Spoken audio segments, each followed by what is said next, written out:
What's up, guys? Jason here with another review.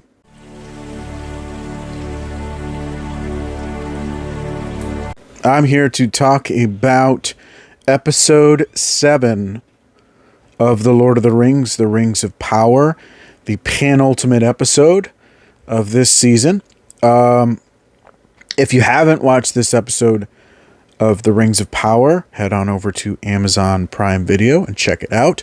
I will be talking spoilers, but if you've seen this week's episode and spoilers don't matter to you, well, you know, I'm going to be talking spoilers anyway, so there's your warning. You've been warned. This episode was pretty good, you know. It building on the dramatic cliffhanger of last week's episode, as we find out, of course, as we knew, of course, the hilt was a key, and the key was to the formation of Mount Doom. The Southlands are now officially Mordor, and everyone's just kind of dealing with the aftermath of last week's dramatic conclusion. The Queen Regent has been blinded. Isildur is in the wind. You know they didn't kill Isildur off. He's one of the most important characters in Middle Earth history. I mean, you know, in Tolkien's, he cut the ring from Sauron's hand, so he has to have survived. But that has, you know, the fact that Elendil has to leave the Southlands without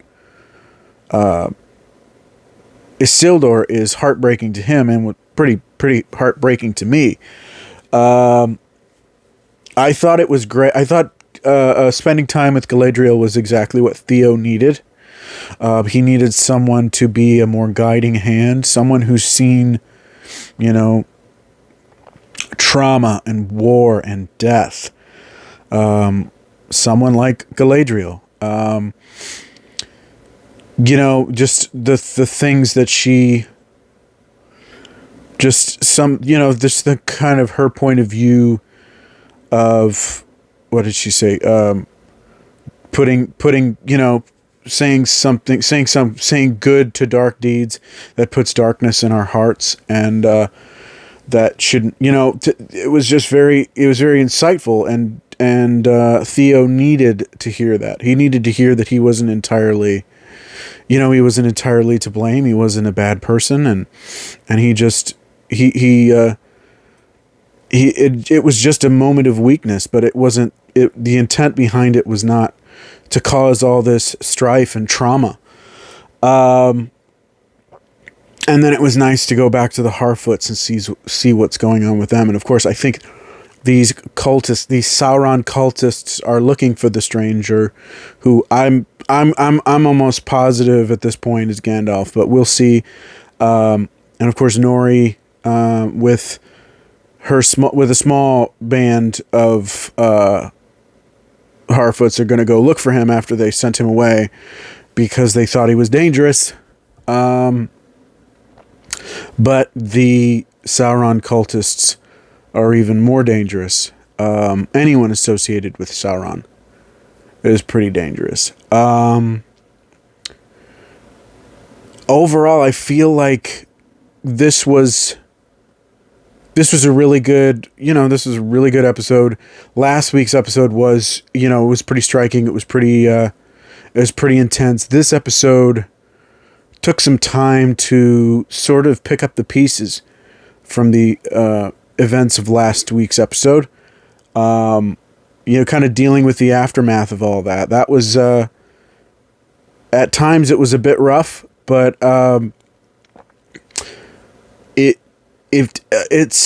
provides a lesson in hope that even in the darkest times, even in the most, in moments of pure despair, you can always find a light. You can always find hope. The hope to carry on and to keep going. And I'm interested to see how this is going to maybe not come to a close, but how this is going to come to a bit of a halt after, with this being, of course, season 1. Kind of where things go from here would be a better way to put it. I really did like this. There were the moments of this episode, like when Bronwyn, when Theo's looking for Bronwyn in the tent, and he can't seem to find her, and she's there. That struck me a bit, because it was one of those moments where, as I had mentioned last week, I've been growing attached to her as a character, and when she had that near miss last week, I was relieved. But then, of course, the eruption of Mount Doom happens, and everything's kind of thrown into chaos, and I was a little worried about her again. But just to see that she's fine, and Arrender's fine, and that was a pretty emotional moment, at least to me. Personally, I thought this, I didn't think coming back from last week's episode would be, I knew it was going to kind of take its time. Obviously they're ramping up to something else in the finale. But this was definitely a nice step back to kind of remind you that, there is always light, even in the darkest of places. Again, even in the darkest of places, there's always light.